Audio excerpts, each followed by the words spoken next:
to make a marriage successful? Breathe. Don't lock your legs. Good. Good.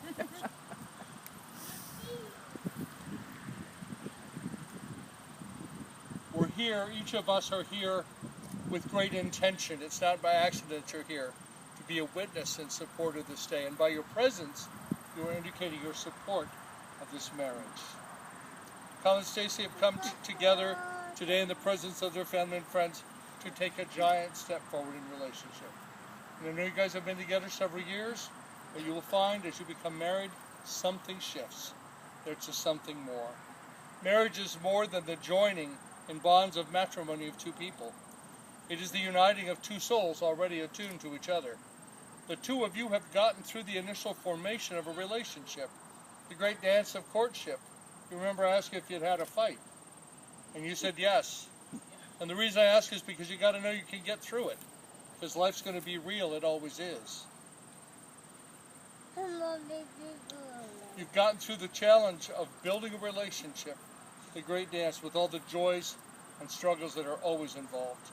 When such a true bond already exists, it is proper that an outer acknowledgement be made.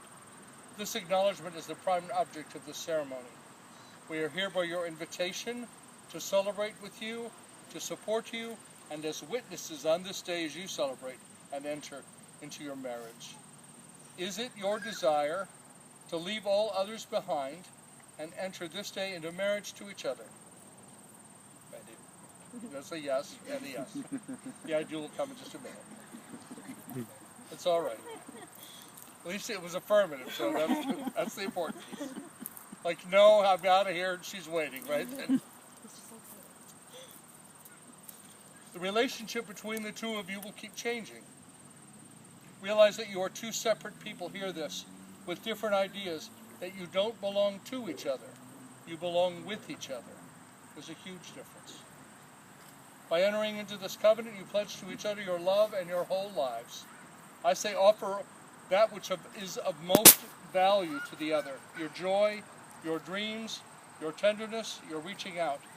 Even disappointments, if you face them together, can be a path towards greater understanding and mutual growth. By making a mutual commitment to love one another, to work towards creating an atmosphere of care and consideration and respect, you will make your married life, your family, and your home come alive. And now hear these words about love from 1 Corinthians 13. Love is always patient and kind. Love is never jealous. Love is not boastful or conceited. It is never rude and never seeks its own advantage. It does not take offense or store up grievances. Love does not rejoice at wrongdoing, but finds its joy in the truth. It is always ready to make allowances, to trust, to hope, and to endure whatever comes. Love never comes to an end. But if there are prophecies, they will be done away with.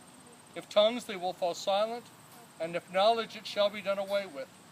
For we know only imperfectly, and we prophesy imperfectly. But once perfection comes, all imperfect things will be done away with. For we know only when I was a child, I used to talk like a child, and see things as a child does, and think like a child. But now that I have become an adult, I have done away with all childish ways. Now we see only reflections in a mirror, mere riddles, but then we shall be seeing face to face.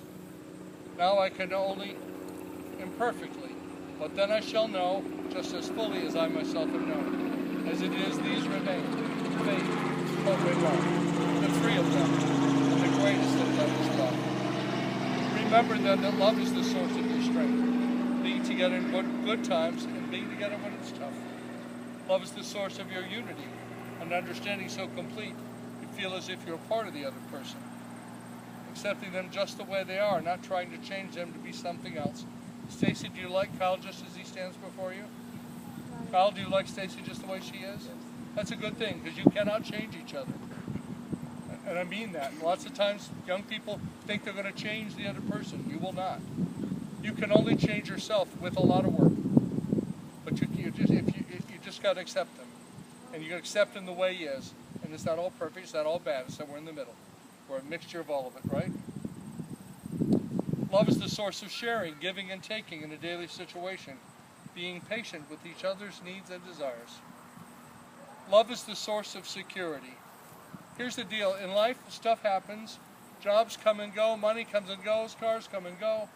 But love alone is your security. If you base your security on that, you'll never be disappointed. So love deeply, but don't let your love be possessive. Love wisely so you don't hurt each other. Love generously without thought of getting anything in return. Love is its own reward. When you love somebody, you love them because you love them. And that is the reward you get. If you think you're going to love somebody for something you're going to get back from the other one, you will be disappointed, I will guarantee you. Love generously, love highly, so your eyes see only the good.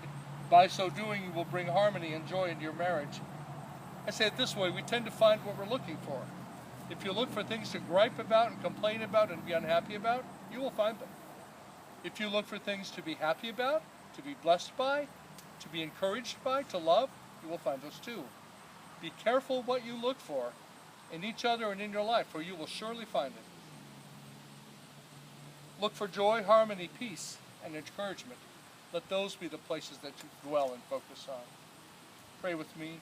Loving Spirit, we know you by many names and traditions, and we know you are more than any of us can imagine. Together we seek your blessing on Kyle and Stacy. Wrap them in love and fill them with joy, now and always. Amen. The estate of wedlock is a holy one, not to be entered into lightly, and only under the guidance of infinite wisdom and divine love. Kyle, do you take Stacy to be your wedded wife, to love her unconditionally, to inspire her with courage and true thoughts, and always to be unto her an understanding friend? If so, please say I do. Stacy, do you take Kyle to be your wedded husband, to love him unconditionally, to inspire him with courage and true thoughts, and to be unto him an understanding friend? If so, please say I do. May I have the rings, please?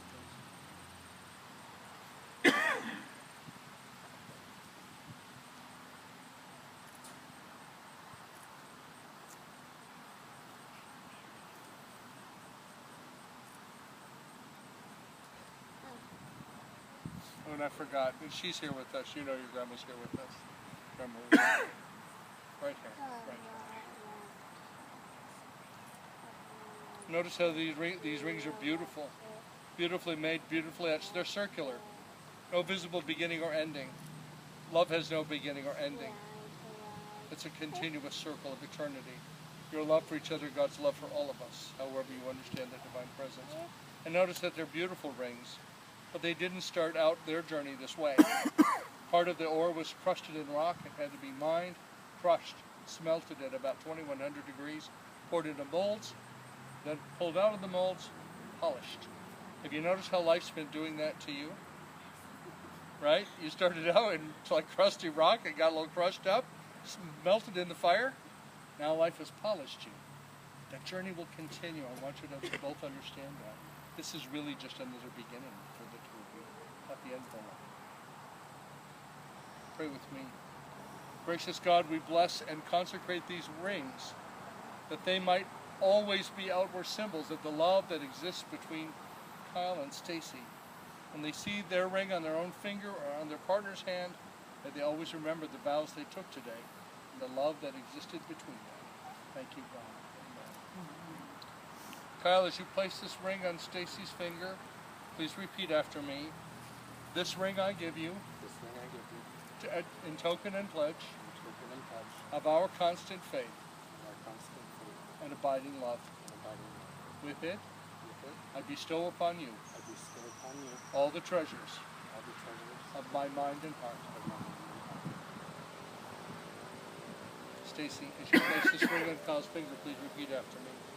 This ring I give you, in token and pledge of our constant faith and abiding love.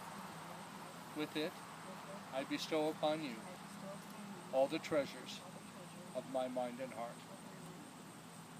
May your marriage bring you all the exquisite excitement a marriage should bring, and may life grant you also patience, tolerance, and understanding. May you always need one another, but not out of weakness. May you want each other, but not from lack. May you entice each other, but not encircle each other. May you embrace one another.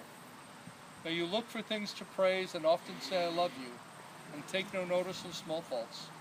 If you have quarrels that push you apart, may each of you hope to be the first one, to take the steps back into the relationship. May you enter into the mystery, which is no more physical than spiritual, warm and near when you are side by side in each other's presence, or are in separate rooms or even distant cities. May you have happiness, and may you find it making one another happy. May you have love, and may you find it loving each other. We thank God for His presence here with us and His blessing on your marriage. Know that what God has joined together, no person, church, or state may put asunder. Inasmuch as you have publicly declared your mutual intention to be married, and have exchanged vows of that commitment, and have exchanged wedding rings as an outward symbol of that commitment, with the authority granted me by the laws of the state of Michigan, and in the name of the one presence and power that some call God, who performs every true marriage, it is my honor and privilege to now pronounce you husband and wife, partners in love, and partners in life. You may seal your vows with a kiss. Turn to your guests. Ladies and gentlemen, Kyle and Stacy Bivens. Yay!